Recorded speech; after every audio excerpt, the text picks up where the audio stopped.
Police ने फिलहाल उन 4 लोगों को गिरफ्तार किया है, यूएपीए लगाया है, सिक्योरिटी रिव्यू करने की और सारी चीजों की बात आप लोगों से की गई। आज लोगों की बैठक है, आप लोगों की क्या रहने वाला है एजेंडा?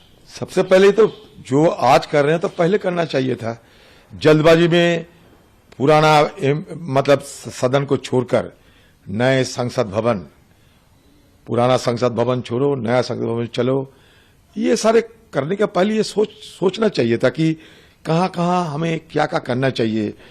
और इसके चलते इन लोगों की जल्दबाजी के चलते आज इस घटना इस तरीके के अंजाम होने में सफल हुई है, नहीं तो ये नहीं घटना नहीं घटने वाले थे। तो कम से कम देखिए, इतने बड़े घटना घटी है ना, आज तक कोई प्राइम मिनिस्टर की कोई बयान आई, ना होम मिनिस्टर की कोई बयान, सब चुप्पी साधे हैं। मतलब इनसे कोई ताल्लुकात ही नहीं है। लगता है कि देश की प्रधानमंत्री सेंगोल लेके जब पूजा पाठ करते हैं नया सदन के अंदर, तो वो नया सदन की आज ये हालत क्यों हुई? कम से कम दुख या शंका तो जताना चाहिए था ना, एक देश की प्रधानमंत्री होने के नाते और ये सदन की नेता होने के नाते, दोनों की तरफ से भारत हिंदुस्तान के प्रधानमंत्री को शंका प्रकाश करना चाहिए था, दुख जताना चाहिए था, और क्या क्या कदम उठाना जरूरी इस विषय पे उनकी तरफ से कोई बयान आना चाहिए थे। ये बड़ा तजुब लगता है कि प्रधानमंत्री के साथ हिंदुस्तान की और भारतवर्ष की हमारा जो ऑगस्ट हाउस है, पार्लियामेंट, कोई लेना देना ही नहीं है। सरकार की बड़े बड़े मंत्री, उनका कोई लेना देना ही नहीं है, क्योंकि ये Delhi police ministry of home के अंदर होते। इंटेलिजेंस फेल्योर मतलब किसका फेल्योर? कल ये मुद्दा हमने उठाया था ऑल पार्टी मीटिंग में। लोग ये सरकार की कोई मतलब ही नहीं है। जो हो गया सो हो गया, इस तरीके की एटीट्यूड है।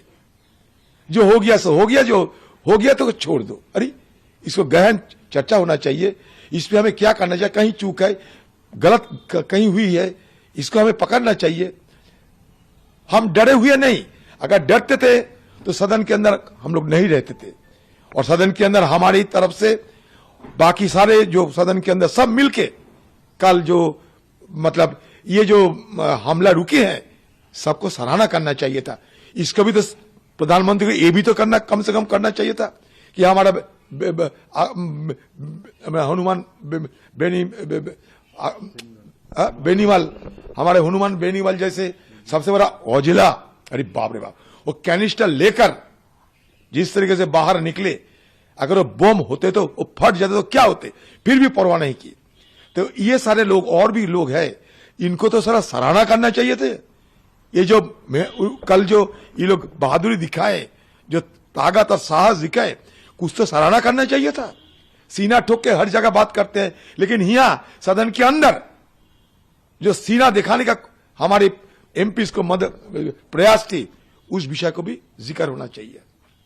आखिरी सवाल सर, आज बैठक में क्या कुछ आप लोग तय करने वाले? वो तो बैठक में क्या तय होगी, मैं अभी राष्ट्रपति हो सकता है सारे बैठक में तय होगी सब, क्या होना चाहिए था, नहीं होना चाहिए था। लेकिन एक बात तो आम लोगों में चर्चा होना शुरू हो गए है कि मोदी जितनी बड़ी बड़ी बात करते हैं, देश की सुरक्षा, अरे जब सदन की सुरक्षा ना दे पाते तो देश की सुरक्षा कैसे दे पाएंगे?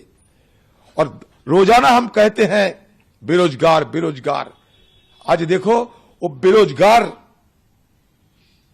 आज इस हमले के पीछे एक वजह है। कदम रास्ता अलग हो सकते, कभी किसी को मैं समर्थन नहीं करना चाहते, लेकिन वो जो कह रहे हैं कि हमारे बेरोजगार नहीं आए, पेट पालना मुश्किल हो रहे हैं, यही तो हम बात कर रहे हैं। मतलब प्रधानमंत्री जी हमें कह रहे थे सदन शुरू होने के समय, बाहर की गुस्सा अंदर मत लाया करो। देखिए, हम लोग नहीं ले, आम जनता उनकी अपनी दिल की गुस्सा अंदर लाने की कोशिश कर रहे हैं, किसी को बचाव के लिए नहीं, लेकिन अंदर की बात थोड़ा हमें सोचना चाहिए।